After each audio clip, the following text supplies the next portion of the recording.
Estamos começando, nesse momento, o 4º encontro anual de pacientes, familiares, cuidadores e profissionais de saúde da Associação Procura da Ela. Gostaria de mencionar que esse encontro acontece sempre no mês de junho, em alusão ao Dia Mundial de Conscientização da Ela, que comemoramos no próximo dia 21. Em primeiro lugar, agradeço a ResMed, Vitalware, Freedom, Politec Saúde, Macadâmia da Ilha, pelo apoio ao evento, e ao HCOR e sua mantenedora, a Associação Beneficente Síria, por toda a estrutura cedida. Também nos apoiaram a Nestlé, Danone, Scaf Cosméticos, Empório Chiappetta, Chemax Indústria e Comércio e Agência Explorer. Quero fazer um agradecimento muito especial aos nossos palestrantes e oficineiros, que além de serem profissionais super experientes em esclerose lateral amiotrófica, estão totalmente engajados na nossa causa. Os nossos voluntários e todo o corpo diretivo da associação, nosso muito obrigado. A vocês, pacientes, cuidadores, familiares, profissionais de saúde, que vieram de todos os 4 cantos do Brasil para estarem aqui, aprendendo a cuidar melhor de quem nós tanto amamos. Vamos juntos para dar melhor qualidade de vida até a cura chegar. Será um grande prazer trocarmos experiências e aprendermos juntos aqui. Para começarmos, eu queria falar um pouquinho sobre a Associação Procura da Ela. Depois eu vou falar um pouquinho sobre a Ela e mais um resuminho do que a gente viu no simpósio lá em Glasgow, com a atualização de 2019. Sobre a associação,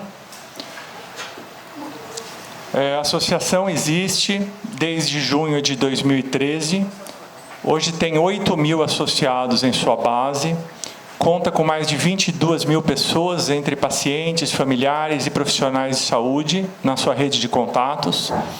A nossa missão é promover a assistência social, a informação de qualidade, o cuidado e o acolhimento aos pacientes e familiares de ela, além de capacitar familiares, cuidadores e profissionais de saúde. Nós somos membros da International Alliance of ALS-MND Associations, que é a Aliança Internacional de Associações de ELA e Doenças do Neurônio Motor, e somos membros fundadores e representantes do Brasil na UNELA, a União das Associações de ELA da América Latina, e hoje ocupamos a vice-presidência da UNELA. Como tudo começou? Eu e minha esposa Cris conhecemos a Alexandra Zafiri em 2012, após nos tornarmos amigos, ela nos contou que tinha ela, fui conhecê-la, não conhecia a doença, fiquei chocado quando a vi, imóvel, mexendo apenas os olhos, com tráqueo, com gastro. Fiquei muito comovido, ofereci ajuda, que foi recusada de imediato, mas isso me inspirou a ajudar outros pacientes carentes junto com ela, um trabalho que ela já fazia. Posteriormente, a ideia cresceu e, em conjunto com a Sandra Mota, José Leda, a Andresa Diaferi, o Fernando, a Alessandra Dorta, formalizamos a criação da Associação Procura em junho de 2013.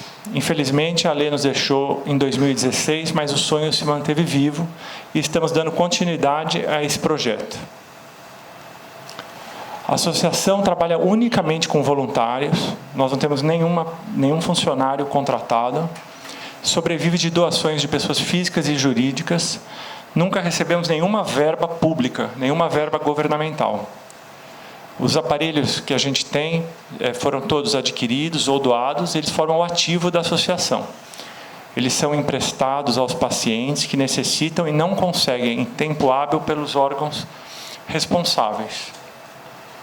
Nós também oferecemos cursos de capacitação aos cuidadores e aos profissionais de saúde na esclerose lateral amiotrófica.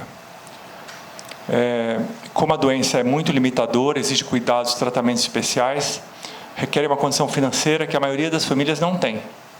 Muitos pacientes e familiares precisam recorrer a associações que fazem o possível para atender esses pacientes. O tempo é muito curto, a doença muitas vezes evolui rapidamente, e os recursos das famílias são sempre insuficientes. Apesar de ser considerada uma doença rara, o número de pessoas que se envolvem com a doença é um número altíssimo. E as informações de qualidade que você encontra por aí são escassas demais. Eu queria aqui mostrar os números dos nossos atendimentos em 2017 e 2018. Esses são os números aqui, são globalizados, inclui atendimento presencial, telefone, WhatsApp, e-mail, Messenger e Facebook.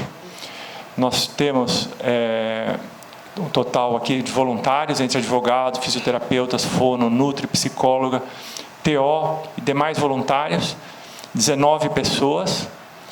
O total de atendimentos realizados pela equipe toda, em todos os tipos de atendimento, foram 12.725 no ano de 2017 e 14.116 no ano de 2018. Em 5 anos de existência, a Procura já tinha feito 46 mil atendimentos realizados por 25 pessoas. Algumas que já deixaram a equipe. Esse número vem crescendo significativamente. A gente acredita que em 2019 esse número vai passar bastante de 15 mil atendimentos. Aqui eu queria mostrar para vocês a força da associação nas mídias digitais, nas mídias sociais. O grupo da Procura no Facebook, o grupo Procura da Ela, ele conta hoje com 22.500 pessoas. É o maior grupo de esclerose lateral amiotrófica do mundo. Nós temos também o maior canal de ELA do YouTube, do mundo também. Nós temos 7.300 inscritos e mais de 535 mil visualizações nos nossos vídeos. O Instagram da Procura tem mais de 14 mil seguidores e a nossa fanpage do Face tem mais de 22.500 seguidores também. O balde de gelo é uma campanha que teve em 2014. A doença ficou mundialmente conhecida. O desafio do balde de gelo, ele mobilizou milhares de pessoas em todo o mundo, com a adesão de muitas celebridades globais e nacionais. Naquela ocasião, a Procura arrecadou R$500 mil e o participante no grupo que a gente tinha aumentou em 400%. A campanha foi tão forte que balde de gelo foi o tema mais buscado no YouTube no ano de 2014. E marcou o início de uma conscientização maior sobre ela, os cuidados especiais que os pacientes dessa doença precisavam ter. Com as doações da campanha, a associação conseguiu adquirir dezenas de equipamentos, suprimentos para os pacientes, e de lá para cá a associação formou um ativo com mais de 106 aparelhos, entre BiPAP, ventiladores mecânicos, máquinas de tosse, e mais de 80 mouses oculares, do tipo de TOB, e 20 colchões pneumáticos, cadeiras de rodas, guinchos. Então, todos esses aparelhos estão incomodados com os nossos pacientes. Nós já adquirimos mais de 600 ambus novos, que são doados para os pacientes. Já doamos mais de 1.000 latas de suplementos alimentares do tipo Ensure ou Nutrem, mais de 10 mil sondas de aspiração e mais de 1.500 litros de dieta enteral, em 5 anos. São números bem significativos. A nossa verdadeira missão é fazer com que os nossos pacientes sorriam, é ver os pacientes felizes.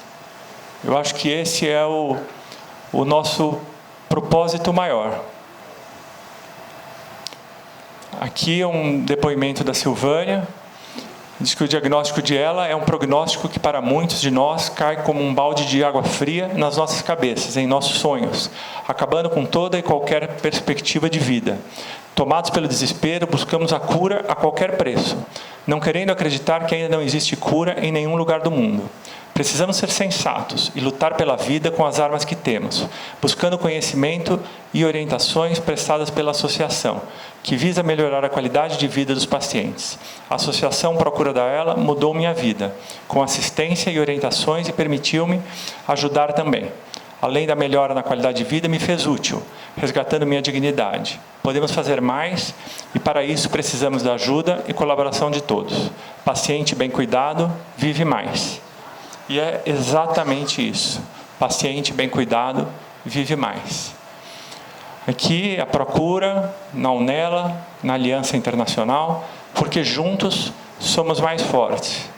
Aqui algumas fotos da procura na mídia, no Fantástico, na revista Exame, na Vida e Saúde, na Veja, no jornal o Globo. A gente, o Barrichello correndo com o símbolo no carro dele, na TV Futura, na Folha de São Paulo, enfim, em vários lugares. Aqui o nome dos diretores, conselheiros e Conselho Fiscal da Associação.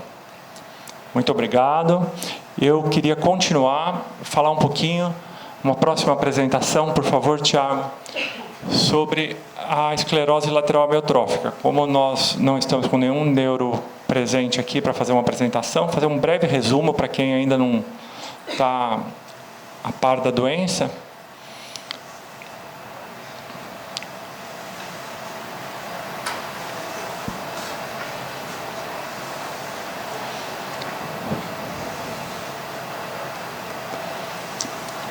O símbolo da ela é um girassol, porque a americana Shirley, ela lançou em 2009 uma campanha para adotar o girassol como símbolo oficial de esperança para aqueles que lutam contra ela. O objetivo do símbolo é de fornecer uma imagem pública, externa, simplificada e consistente, representando a conscientização da ela, que seja fácil de reconhecer visualmente unificadora.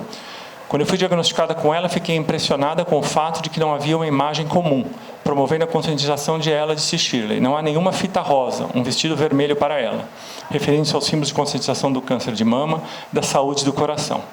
E aí foi adotado, desde 2009, o símbolo do girassol para a esclerose lateral amiotrófica. O que é? Ela, ou doença de Lou Gehrig, é uma doença neurodegenerativa, progressiva, fatal, afeta os neurônios motores que proporcionam movimentos voluntários e potência muscular. Os primeiros sintomas é aumento da fraqueza muscular, especialmente envolvendo os braços e pernas, a fala, deglutição ou respiração. Deixa eu desligar isso aqui, gente, por favor. As extremidades começam a ficar mais finas por causa da atrofia do tecido muscular. Aqui eu vou pular porque a gente já falou. Os dados da ela no Brasil hoje, essa é a última atualização que a gente tem. No Brasil são 2.500 pessoas que são diagnosticadas com ela anualmente. A incidência entre 6 e 10 pessoas em cada 100 mil pessoas recebem o diagnóstico. Nós acreditamos que são em torno de entre 15 mil e 20 mil brasileiros têm esclerose lateral amiotrófica. Esse número não é um número preciso, porque nós não temos nenhum estudo epidemiológico completo aqui no Brasil. O único estudo que foi feito foi de 1998, e tinham 500 pessoas diagnosticadas no estudo que foi feito. Então, de lá para cá, não tem nenhum epidemiológico nacional. Tem um ligeiro predomínio para o sexo masculino. A idade média varia de 55 a 65. Nós temos 5% de pessoas que têm esclerose lateral amiotrófica diagnosticada antes de completar 30 anos de idade. Mais de 90% dos casos são esporádicos e em torno de 7%, mais ou menos, é de ela familiar. A expectativa de vida é variável, mais da metade dos pacientes vivem mais de 3 anos após o diagnóstico. O que você precisa saber? A ela não é contagiosa, ela pode atingir qualquer pessoa. A percepção à dor dos pacientes permanece normal, não afeta as funções corticais superiores, como inteligência, juízo, memória ou os órgãos dos sentidos. A função sexual geralmente permanece normal. Controles fecais e urinários frequentemente permanecem intactos, mesmo nos estados avançados. Os músculos que movem os olhos frequentemente permanecem não afetados. Estima-se que a ela é responsável por quase 2 mortes por 100 mil habitantes por ano. Há pessoas em que a ela parou de progredir e um pequeno número de pessoas nos quais os sintomas da ela foram revertidos. Pode haver custos significativos para os cuidados, equipamentos e prestação de cuidados de saúde médico. É importante ter conhecimento sobre a cobertura do plano de saúde e outros programas para que o seu plano possa ser elegível como as coberturas do SUS. Sintomas que são discretos e muitas vezes são negligenciados. A pessoa costuma sentir uma fraqueza, alguma coisa, e não dá atenção a isso. Então, a fraqueza muscular é um sinal de indicação inicial da ELA, ocorre em aproximadamente 60% dos pacientes, fasciculações e espasmos dos músculos, principalmente das mãos e dos pés, comprometimento do uso dos braços e das pernas, fala arrastada e dificuldade para projetar a voz, nos estágios mais avançados, falta de ar, dificuldade em respirar, engolir, deglutir. É um diagnóstico muito difícil de ser feito, precisa de exame clínico, uma série de testes diagnósticos, muitas vezes é uma exclusão de outras doenças que se assemelham a ela, teste de eletrodiagnóstico, incluindo eletroneuromiografia, velocidade de condução nervosa, exames de sangue, urina, punção lobar, raio-x, incluindo ressonância magnética, mielograma da coluna cervical, muscular, biópsia do nervo, exame neurológico minucioso. Claro que muitas vezes nada disso é necessário. Às vezes o médico com uma eletroneuromiografia, um exame clínico, ele sabe, mas existem casos que é de muito difícil o médico chegar à conclusão de qual é a doença, é necessário vários exames, é um diagnóstico diferencial que precisa ser feito. Quanto a ela, é isso. E a última apresentação que eu quero fazer rapidinho para vocês é um resumo. Nós tivemos uma palestra com a professora Orla Hardman. Ela é a professora titular da Universidade Trinity College de Dublin. E ela deu uma aula para um grupo bem seleto, nós éramos em 60 pessoas, mais ou menos, e ela passou uma atualização do que ela vê de pesquisas na ELA em 2019, como está a situação da ELA nesse ano. E eu queria passar isso para vocês com as palavras dela. Aí não tem no texto nenhuma palavra que seja minha, eu estou reproduzindo as principais palavras que ela passou. O título é Ensaios Clínicos na ELA, no Mundo, atualização 2019, Tempo de Otimismo. Professora doutora Orla Hardman, professora-chefe da cadeira de Neurologia da Trinity College University de Dublin, na Irlanda. Consultora do Centro Nacional de Neurociência do Belmont Hospital, em Dublin, na Irlanda. Resumo. A situação atual da ELA hoje se assemelha com a da esclerose múltipla 20 anos atrás, quando começamos a entender melhor a doença e surgiram tratamentos eficazes. Até agora, não tivemos vitórias significativas na ELA, porque a ELA é uma doença humana, não afeta animais. Isso dificulta os ensaios clínicos, quando provocamos a doença em um rato e depois passamos os resultados para humanos. Quer dizer, você adoece o rato e vê como, por exemplo, uma célula-tronco naquele rato, como ele reage. E ele pode ter uma reação de um jeito. Mas quando você vai fazer em humano, você não encontra a mesma coisa. Porque o rato, você adoeceu ele forçosamente. O humano é diferente, a doença é dele. Então, as reações não são iguais. Isso fez as pessoas perderem muito tempo testando em ratos que a doença, o rato não tem esclerose lateral amiotrófica. Você tem que adoecer ele para fazer o teste. Não dá certo. Temos feito um bom trabalho encontrando os genes que têm mutações. E seguiremos na próxima década com a ajuda do Project Mine, obtendo as tão necessárias bases genéticas. A ELA não é uma doença, é uma síndrome, um transtorno que podemos reconhecer como clínicos, assim como o câncer é uma síndrome. Quando identifiquei junto com Bob Brown o SOD1, achávamos que em 5 anos encontraríamos a cura para ela. Acontece que estávamos muito enganados, porque as coisas se mostraram muito mais complicadas do que achávamos. E os erros que cometemos, temos que assumir, pois fomos um pouco arrogantes no sentido de como as coisas iriam progredir. Ainda não temos as ferramentas adequadas para subdividir a ela. Não dá para extrairmos um pedaço do cérebro, analisarmos e depois colocarmos ele de volta. Antes, as empresas não estavam interessadas em desenvolver drogas para as doenças neuromusculares. Atualmente, existem entre 15 e 20 drogas sendo desenvolvidas apenas pela indústria farmacêutica e tem muitas outras drogas sendo desenvolvidas por pesquisadores e universidades. O consórcio TRICALS, Treatment Research Initiative to Cure ALS, na Europa, tem a missão de criar e executar a medicina de precisão, que se trata de ministrar a droga correta para o paciente correto no momento preciso. Também necessitamos desenvolver novos biomarcadores, formas de identificarmos o que acontece no cérebro. A escala ALS-FRS, que é a escala que é usada hoje pelos neurologistas, já não é mais suficiente.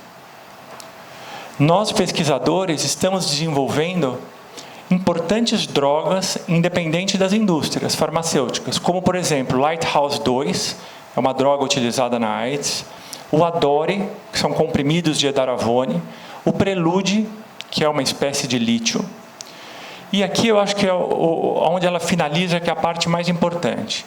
Os oligonucleotídeos antissentidos, ou terapia antissense, ou terapia gênica ou genética, são as linhas de investigação que mais geram entusiasmo para o futuro.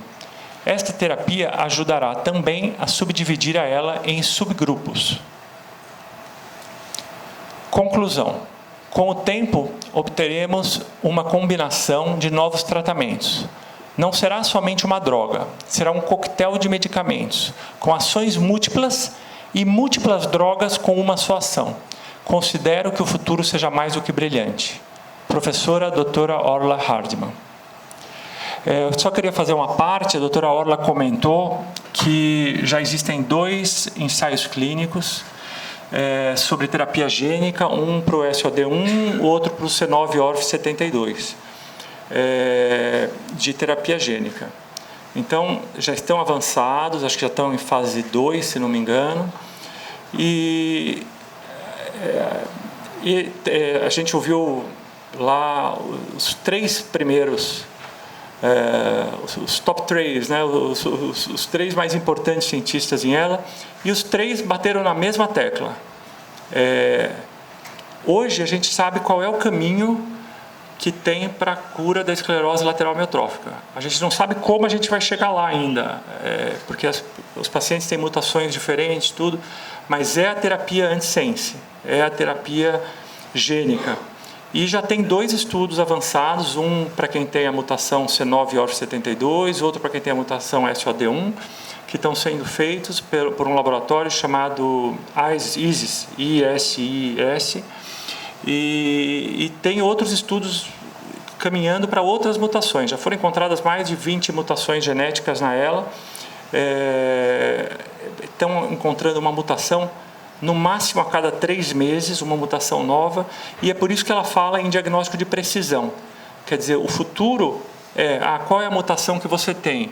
Eu tenho a mutação do SOD1, então nós vamos fazer um tratamento genético para a sua mutação. E você, qual é a mutação que você tem? Essa, nós vamos fazer. Isso é um futuro, não sabemos há quanto tempo de distância esse futuro está de nós hoje. Mas pela primeira vez na história da esclerose lateral amiotrófica, os cientistas dizem uma coisa firme: nós temos o caminho, um caminho que nunca teve antes. Então eu acho que realmente é um momento para otimismo. É isso, e vamos continuar aqui com o nosso simpósio.